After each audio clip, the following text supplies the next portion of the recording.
Olá! Começa agora o programa Insight, Gerando Novas Ideias, uma parceria da Rede São Paulo Saudável e o Comitê de Ética em Pesquisa da Secretaria Municipal de Saúde de São Paulo. Meu nome é Luiz Gracindo e o objetivo deste programa é apresentar o resultado de pesquisas realizadas no Sistema Único de Saúde e divulgar essas novas ideias, esses insights que podem contribuir para o melhoramento dos nossos serviços de atenção à saúde no SUS. Você pode participar do nosso programa mandando sua mensagem, fazendo perguntas, fazendo sugestões para o e-mail canalprofissional@prefeitura.sp.gov.br. Hoje, nosso programa tem a honra de receber a doutora Ana Luísa Vilela Borges. Ana Luísa é enfermeira, tem doutorado em saúde pública e pós-doutorado pela Universidade Johns Hopkins, professora associada do Departamento de Enfermagem de Saúde Coletiva da Escola de Enfermagem da USP. A Ana Luísa, como vai, Ana Luísa? Tudo bem? Obrigada. Ana Luísa vai falar com a gente sobre o tema contracepção após abortamento. A pesquisa é a sua pesquisa de livre docência, que teve como título Atenção em Contraceptação e Uso de Métodos Contraceptivos entre Mulheres que Passaram por um Abortamento. Ana Luísa, a gente já vai na segunda década do século XXI e o tema aborto continua sendo um tema super polêmico. Por que nessa área, na sua opinião, os avanços são tão lentos? Tá, veja bem, Luiz, nós tivemos grandes transformações na forma de viver, né? Nossas relações sociais, as relações pessoais e familiares, principalmente desde o advento da AIDS, em que o comportamento sexual mudou tanto e que falamos muito mais sobre sexo, sobre sexualidade. Os arranjos familiares têm, né, se modificado tremendamente com os divórcios, com as relações homossexuais. E nós temos um Código Penal que é de 1940. E é esse código que legitima o aborto induzido como um ato ilegal no Brasil, como crime.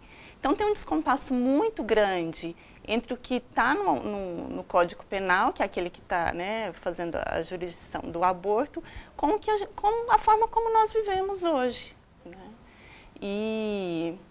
Então o aborto, ele é, hoje em dia, considerado legal apenas em 3 casos, que são casos bastante restritos, que é no caso de risco de morte para a mulher, no caso de uma gestação que ocorra após a violência sexual e em casos de anencefalia.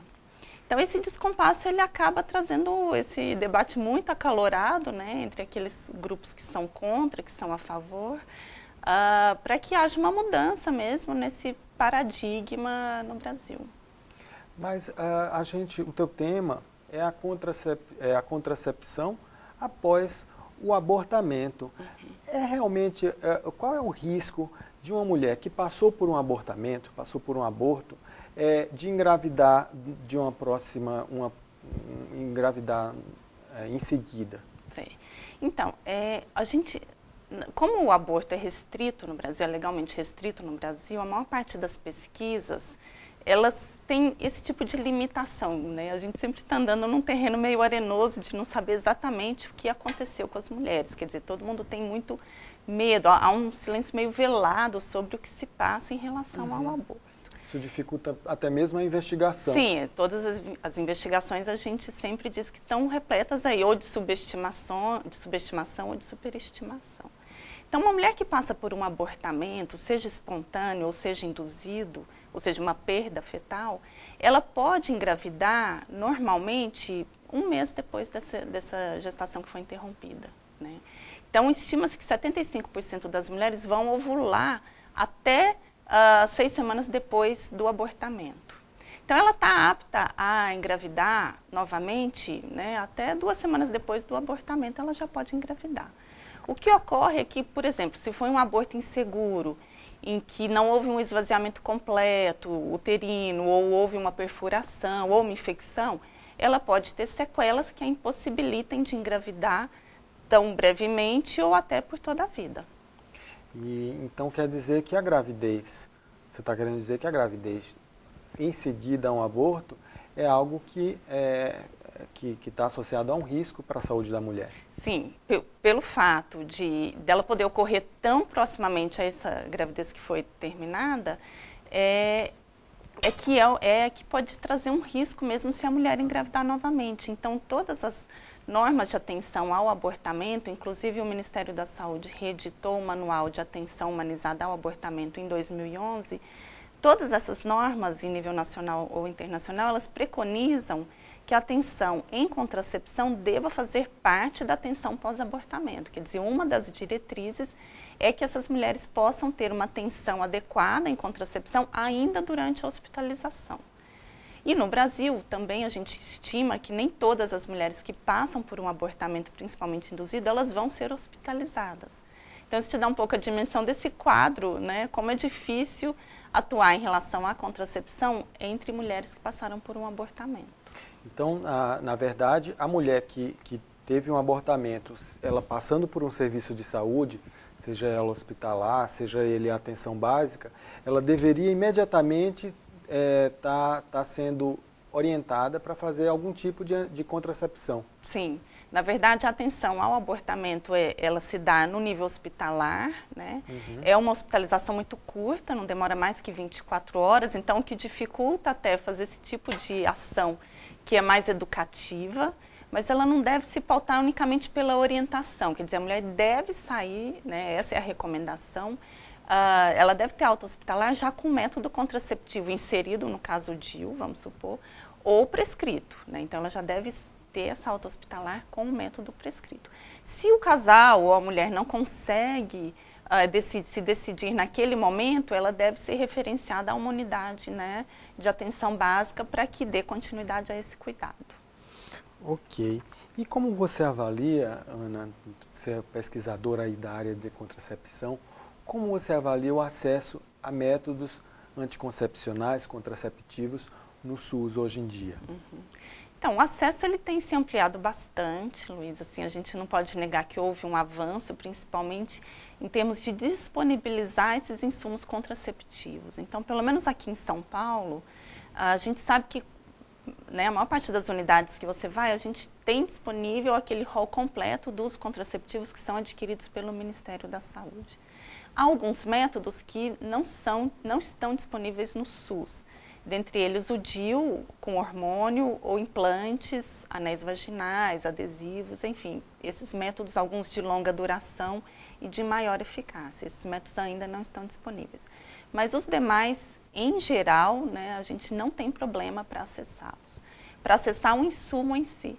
Mas para chegar até esse método, quer dizer, o método está disponível, mas para conseguir obtê-lo, né, a gente tem observado que há alguns fluxos internos das próprias unidades que podem estar dificultando a mulher a realmente alcançar aquele método que ela deseja usar, a mulher, o homem ou o casal. Quer dizer que é mais um problema de fluxos do que dos próprios insumos? A princípio, sim. A princípio, tem duas coisas. Uma é que nem todos os métodos estão disponíveis, apesar de ter uma gama bastante razoável de métodos que estão disponíveis. Mas justamente, né, as barreiras vão se criando para que essa mulher consiga usar, consiga obter o método, e isso pode parecer bastante, isso influencia mesmo no uso dela, no método que ela escolhe para usar e como que ela está usando continuamente ou não esse método. Vou fazer uma pergunta ainda mais difícil de responder. O acesso ao método é garantia de uma contracepção eficaz? Então, ele é uma condição sine qua non, digamos assim, mas não é suficiente. Quer dizer, sem ter o método também, né, não é possível, né, fazer qualquer tipo de planejamento reprodutivo. Mas só tendo esse método também não vai significar que os casais consigam fazer o seu planejamento reprodutivo. Porque a contracepção, ela, embora a gente, né, parta do princípio, principalmente a gente que é profissional de saúde, que eu já passei o método, já prescrevi, ela pegou, o casal pegou, por que não usa? Por que engravidou sem, né, usando o método? Mas a contracepção, ela está, né, meio assim enraizada em outras questões que não são puramente racionais, né? Então, quer dizer, quando a gente fala de contracepção, a gente está falando de relacionamentos que são afetivos, relacionamentos, né, sexuais, em que tem paixão, que tem amor. Ou seja, está muito mais permeada por subjetividades do que a gente pensa, do que a gente admite, na verdade. E também tem a questão do aconselhamento, porque uma coisa é você ter o método, outra coisa é você ter realmente condição de usá-lo adequadamente, saber como manejar, se esquece a pílula 1 ou 2 dias, ou se passa 2 dias da data de aplicar o injetável. Então, quer dizer, esse aconselhamento também, ele não é feito adequadamente na atenção básica ainda. Que acaba que os poucos profissionais que temos acabam com pouco tempo para conversar. E também, assim, a priorização, a gente sabe que a contracepção perdeu um pouco da prioridade em termos de atenção na atenção básica. Então, por exemplo, na mulher, o ciclo gravídico puerperal, ele toma uma importância muito maior como prioridade e planejamento das ações das equipes, né? E a contracepção acaba perdendo um pouco esse lugar. Embora as equipes, né, tentem ao máximo, né, façam os grupos de planejamento familiar, mas, na verdade, isso não tem sido suficiente para que as famílias consigam se planejar da forma como queriam. Ter o número de filhos e o momento de ter filhos como queriam. Meu nome é Luiz Gracindo e esse é o programa Insight, gerando novas ideias. Hoje com a convidada Ana Luísa Vilela Borges, professora associada do Departamento de Enfermagem e Saúde Coletiva da Escola de Enfermagem da USP, que veio falar com a gente sobre o tema contracepção após o abortamento. Ana Luísa, vamos falar um pouco sobre a pesquisa que você fez, foi a tua pesquisa de livre docência, né? Parabéns. Qual foi a metodologia que você utilizou? Fala em termos simples assim para o nosso trabalhador do SUS. Certo. Então, Luiz, eu fiz essa pesquisa partindo do princípio que a maior parte da literatura internacional tem mostrado que o fato da mulher passar por um abortamento pode motivá-la o suficiente para ela procurar usar métodos que sejam mais eficazes do que ela vinha utilizando anteriormente. Só que, né, diante desse quadro de restrição legal ao abortamento, das poucas pesquisas que a gente tem que acompanhem mulheres que passaram por um abortamento, a gente realmente não sabe como as mulheres brasileiras se comportam, né, no que concerne ao uso de métodos depois do abortamento. Então, o que eu fiz? Eu captei as mulheres que tinham sido hospitalizadas por abortamento em uma maternidade pública da cidade de São Paulo. E o abortamento é um evento raro, né? Então, assim, não é simples conseguir um N maravilhoso, uma amostra probabilística, né?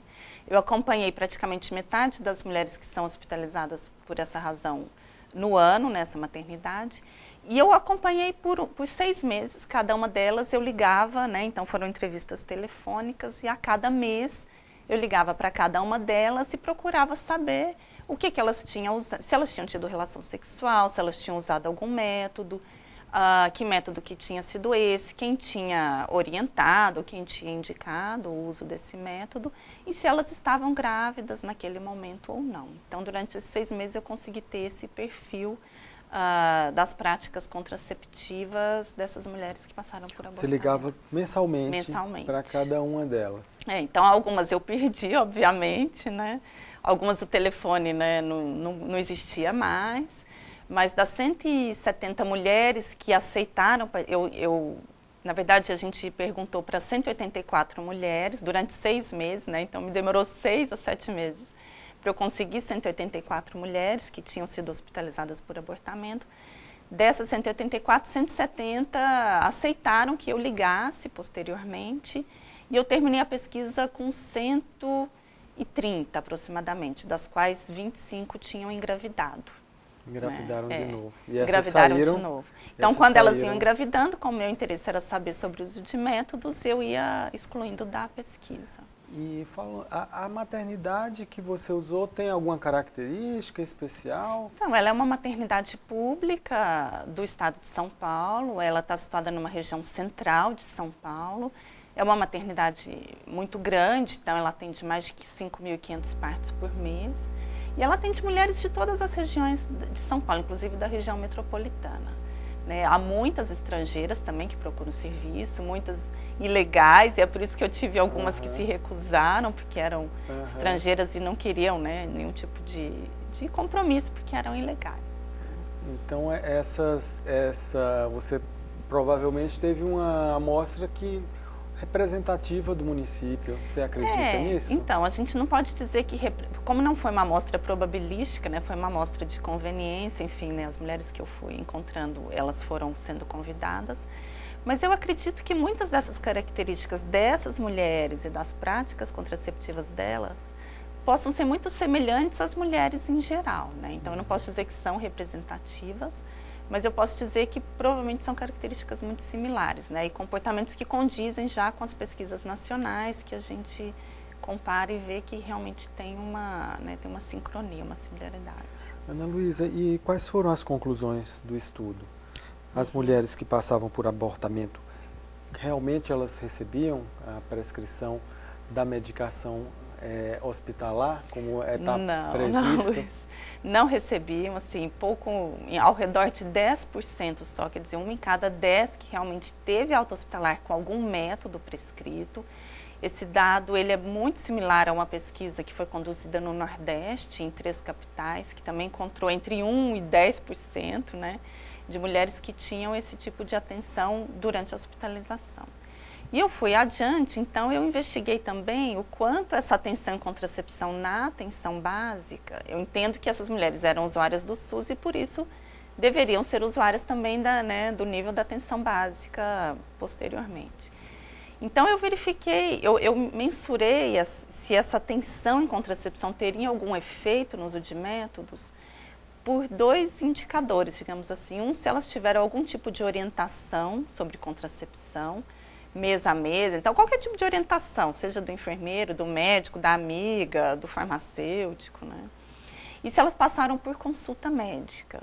Por que isso? Porque no Brasil ainda a prescrição de métodos hormonais, a inserção de DIU e remoção são uma atribuição, uma competência legal do médico, né? Correto. Salvo as exceções em que a própria instituição faz um protocolo, né? No caso dos programas de saúde pública, então as instituições podem fazer um protocolo e aí sim legitima essa competência profissional do enfermeiro, mas isso raramente acontece. Então eu usei o critério de ter passado por consulta médica porque eu entendi que somente com o médico é que teria uma resolutividade em termos de ter um método prescrito, que não fosse um método de barreira, que aí pode ser competência de um outro profissional. Então, o que eu vi? Primeiramente, assim, que as mulheres tiveram alta hospitalar basicamente sem nenhum método prescrito. No primeiro mês pós-abortamento, a maior parte delas, 70%, tiveram já relação sexual. Então, elas já estavam vulneráveis a engravidar novamente, considerando que elas já podiam estar ovulando também. E 60% delas usaram algum método, já no primeiro mês, o que eu considerei até relativamente alto, né? Dado que elas tiveram, assim, pouca atenção em contracepção, atenção formal em contracepção. Em todos os meses, os 6 meses de acompanhamento, sempre a proporção de mulheres que teve relação sexual foi maior do que as que usou algum método. Então, sempre teve uma diferença aí de 10%, que eram mulheres que tinham relação, mas não estavam usando algum método. Eram mulheres que planejavam engravidar? Sim, pode ser. Algumas dessas mulheres queriam engravidar imediatamente, né? Apesar da recomendação de que elas esperem ao menos 6 meses, né? Para evitar quaisquer outras complicações na próxima gestação, inclusive para o feto, né? E outro resultado interessante é que, assim, ao longo desses 6 meses, não mais que 30% das mulheres recebeu algum tipo de orientação, né? Que passou por consulta médica chegou a 55%, dependendo do mês. Ok. Então, a gente percebe Mas aí quer dizer que mais mulheres tiveram consulta médica do que mulheres receberam orientação. Então, você vê essa defasagem, que não é porque passou em consulta médica que foi abordada alguma questão sobre contracepção, mesmo ela tendo passado por um aborto muito recentemente, né? Então, quer dizer, às vezes a consulta foi por um outro motivo, enfim. Ou às vezes, né, ela não achou que aquela consulta tivesse tido algum tipo de orientação sobre contracepção. No entanto, quando eu analiso isso num modelo estatístico que é próprio para esse tipo de medidas repetidas, O que eu percebi é assim, que se uma mulher passou simultaneamente por uma consulta médica e teve orientação em contracepção, esse conjunto de situações, né, orientação mais a consulta médica, teve um efeito positivo no uso de métodos. O fato de só ter tido orientação ou só ter passado em consulta médica não teve qualquer efeito estatisticamente significativo sobre o uso de métodos. Então, mostrando que assim, a atenção em contracepção ela é muito mais do que uma simples orientação ou do que um simples prescrever, né? Ela envolve um conjunto mesmo mais completo de aconselhamento, né, que tem uma prática, né, educativa, mas que também tem que ser resolutivo, senão simplesmente não adianta. Quer dizer, só orientar, né, por exemplo, só um agente comunitário orientar, você tem que usar isso, usar aquilo, se proteger, mas não tem essa capacidade resolutiva de estar lá com o método, isso provavelmente tem um efeito quase nulo no uso de método dessas mulheres que eu entrevistei. Ana Luísa, é impressionante, é um tema que a gente joga para debaixo do tapete, literalmente. Sim. Bom, esse é o programa Insight, gerando novas ideias. Hoje, falando sobre contracepção após abortamento, com a convidada, a enfermeira com doutorado em saúde pública pela Johns Hopkins University, a professora Ana Luísa Vilela Borges, da Escola de Enfermagem da USP. Ana Luísa, estamos encerrando o programa, que vamos tentar fechar. Os resultados, você conseguiu discriminar uma diferença entre aquela mulher que fez o abortamento provocado e aquela mulher que teve um abortamento espontâneo? Ou não? Não, porque como eu sabia que iria ser um relato muito subestimado, eu não perguntei. O que eu consegui medir é se essa gravidez que terminou o abortamento, ela era planejada ou não. E aí verifiquei se durante os 6 meses, o fato de ter tido uma gravidez planejada ou não, que terminou em abortamento, se isso tinha algum reflexo sobre o uso de métodos, e não teve qualquer reflexo, assim, não teve qualquer efeito sobre o uso de métodos. O que teve efeito foi realmente ter passado por consulta médica, simultaneamente a ter tido uma orientação em contracepção. Então, a qualidade desse cuidado em contracepção, enfim, você acha que foi satisfatória? Não, de forma alguma. De fato, não. De fato, não. O que eu acho, assim, acho que para finalizar, as mulheres, no geral, após o 2º mês, assim, 80% delas usavam algum método. Esse método foi adquirido por metade delas em farmácias comerciais, elas diziam, né, por motivação própria, né, quer dizer, sem indicação médica, digamos assim, sem uma prescrição. Então, só por isso a gente já entende que a atenção em contracepção para essas mulheres não foi satisfatória. Quer dizer, elas usaram método, elas têm uma alta motivação para usar método, mas esse método foi adquirido por conta própria em farmácias comerciais, mesmo sendo elas todas usuárias do SUS. Ana Luísa, o que você diria quais são os passos que nós deveríamos tomar para melhorar essa atenção à contracepção, que particularmente para a mulher que sofreu abortamento está tão precária? Então, Luiz, eu acho que uma questão é isso, né? O manual, né, o protocolo está aí, ele descreve muito bem que essa mulher não deve ter alta hospitalar sem ter um método prescrito. Então, essa é uma primeira etapa. Pulamos essa primeira etapa. Eu acho que ela tem que ter uma atenção mais qualificada, né, em contracepção. E para isso, eu realmente acredito que é necessário ampliar a competência legal dos enfermeiros, né, para que eles possam otimizar justamente essa força de trabalho e ser mais resolutivos no que concerne a contracepção. Quer dizer, o fato de uma mulher ter que chegar numa recepção e, olha, eu preciso de um método. Então você passa com o enfermeiro, olha, eu preciso de um método. Tá certo, faz toda a educação, né, em saúde. Mas você tem que passar no médico. Você vê, ela às vezes precisa passar por 3 profissionais para ela ter um método que ela deseja usar, que ela precisa, e às vezes isso demora, nem sempre é imediatamente. Isso, né? Para a mulher que tem uma baixa renda, tem uma dificuldade de acessar o método por conta própria, vai depender do SUS, isso é devastador.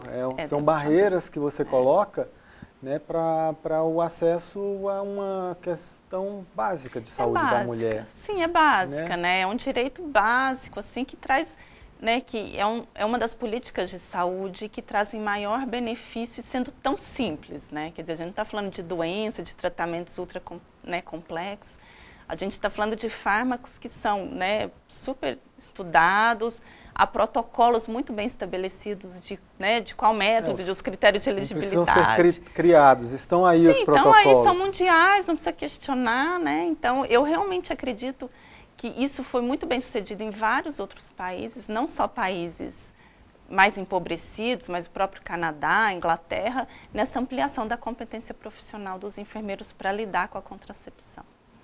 Muito bem, Ana Luísa. Estamos chegando ao fim do programa. Tem alguma coisa que você gostaria de falar, que você não mencionou até aqui? Você gostaria de... Sim, eu acho que esse é um tema, como você fala, a gente joga para debaixo do tapete, né? E ele precisa de atenção, quer dizer, o debate existe, né, em relação ao aborto, mas esse debate ele não é apropriado por quem faz as políticas públicas e por quem realmente efetua essas políticas públicas, né? Isso fica muito escamoteado. Então, acho que a gente precisa dialogar, precisa entender que ele existe, né? Está na nossa porta, está ali nas unidades, mas é um silêncio, né, tal que, né, às vezes a mulher passa por um abortamento e as equipes nem ficam sabendo, né? É isso aí. Estamos encerrando agora o programa Insight, Gerando Novas Ideias, que hoje recebeu a enfermeira livre docente pela Escola de Enfermagem da USP, Ana Luísa Vilela Borges, que apresentou para a gente o resultado da sua pesquisa de livre docência, cujo título foi Atenção em Contracepção e Uso de Métodos Contraceptivos entre Mulheres que Passaram por um Abortamento. Ana Luísa, muito obrigado pela tua presença aqui na nosso programa Insight. Eu te pergunto se você teria algum agradecimento para fazer? Primeiramente eu agradeço a FAPESP, que foi quem financiou esse estudo. E agradeço também a essas mulheres que responderam essas perguntas, né, todo mês. Às vezes, né, tinham que se esconder um pouco, né, um telefonema meio suspeito, assim. Mas agradeço a todas essas pessoas que fizeram parte desse estudo e que se disponibilizaram a participar.